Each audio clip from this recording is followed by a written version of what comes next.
Pakinggan po natin itong sinasabi ni Senador Ping Lacson, Chairman ng Blue Ribbon Committee, Senate President pro tempore at senador na talagang noon pa ay lumalaban sa graft and corruption. Tungkol dito sa development, sa mga record, maraming sinasangkot na mga pangalan, may mga membro ng gabinete. Ayan po, pakinggan natin ang paninindigan ng senador base sa nakuha niyang impormasyon at record. Sir, ano yun? Yung kanilang May mga testimonya naman kung kanino napunta yung pera, hindi ba? May testimonya naman sila eh. Kung kanino binigay eh.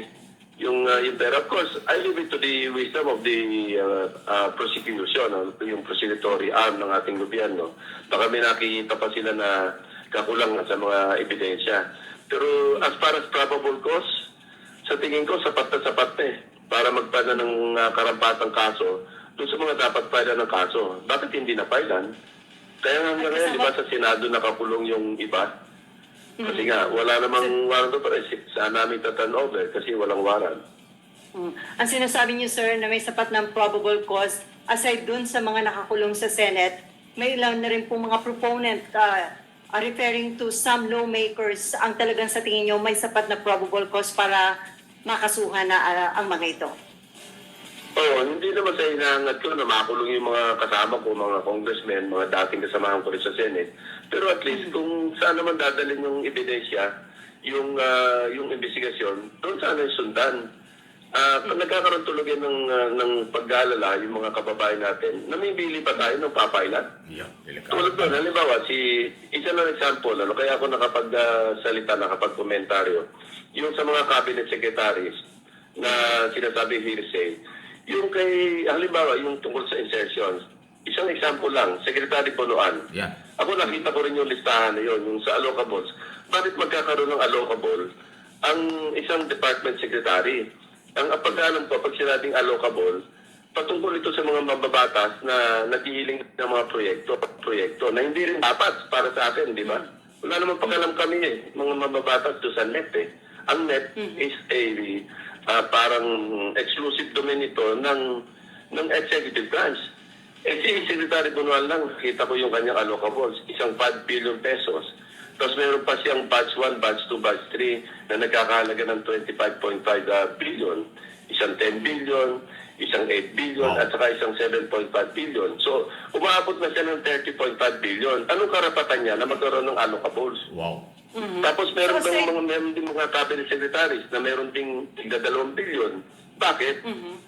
Kaya hindi, salit na sabing hearsay, kaya sinasabi ko lang, hindi, although I misread yung statement ni Undersecretary Claire Castro, no?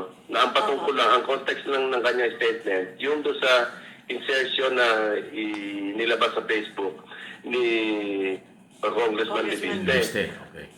Tama yun. Kasi hindi naman authenticated. Kasi hindi malinaw kung saan nanggaling.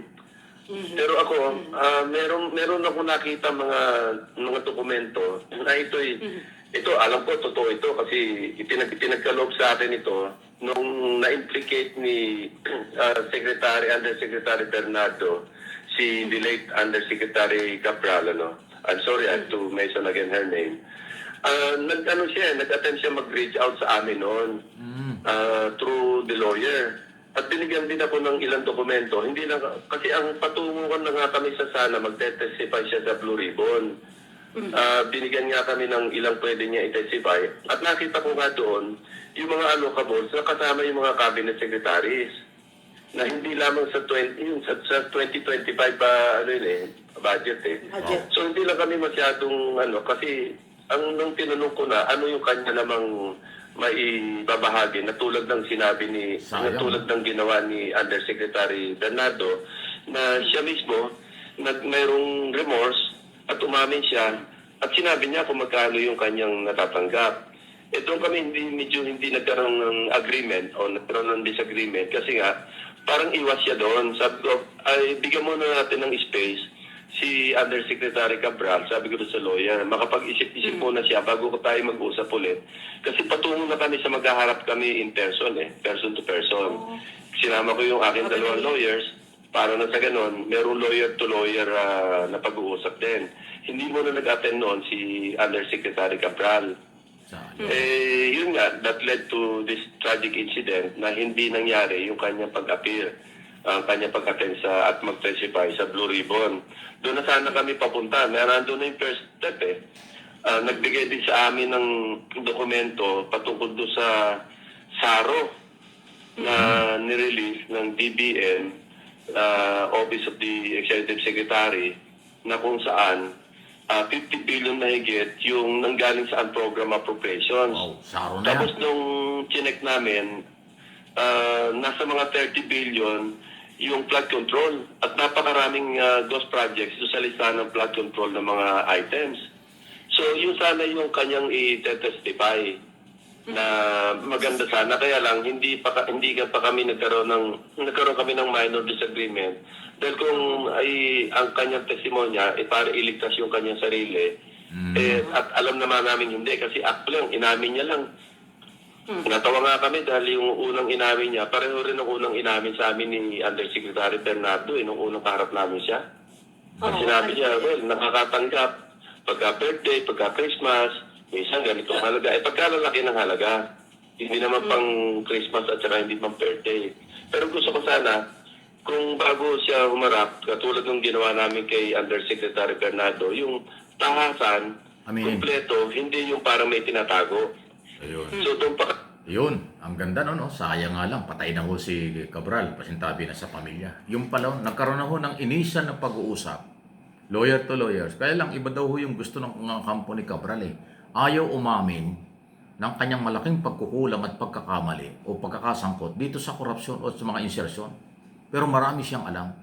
Parang gusto niyang magtestigo siya, pero siya ililigtas. Aba, hindi naman talaga pwede yun. Nakalimutan yata ng kampo ni Cabral noon na si Lacson ay investigador. Pulis yan dati. Dating PNP chief yan.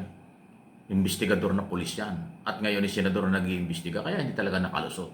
Hindi katulad ni Bernardo noon, umamin siya kung magkaano ang kanyang kinikita, inamin din niya kung sino ang kanyang pinibigyan ng pera. Kaya nga nadama yung mga senador. Parang kapanipaniwala si Joseph Bernardo.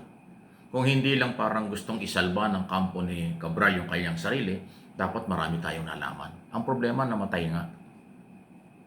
Pati yung pagkamatay controversial. Sayang. Excuse me po.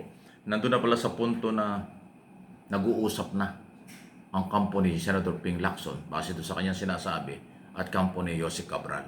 Pero may inisaling nakuha na silang dokumento. Ayan niya. More or less 5 gabinete, 5 cabinet secretary at iba pang opisyal ng executive department. Merong insertion. Pinakamalaki ay kay Secretary Bunuan. Sabi nga ni Senator Ping Lacson, bakit siya nakikialam dyan? Bakit siya may insertion? Siya na nga yung secretary, siya na nga yung mag-i-implement ng budget taon-taon ng gobyerno sa DPWS. Meron pang insertion. Grabe sa pera itong mga taong itong kakapal na mukha talaga. Ay, Lord save the Philippines.